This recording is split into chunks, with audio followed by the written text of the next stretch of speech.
Sono gigantesche queste paleoliche.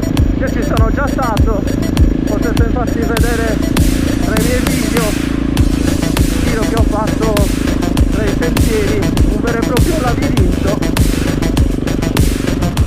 Ecco qua, qui siamo giunti al video per il complesso nuragico. Finiamo per questo sterrato dalla visuale pazzesca. Wow, guardate, è fantastico.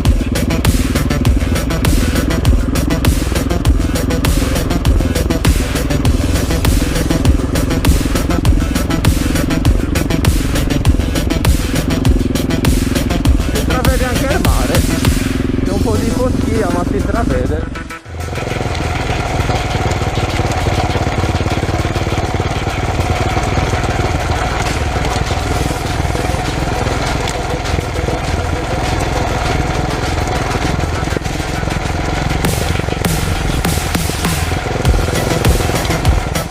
Andiamo verso il rifugio, ma la strada si fa serrata.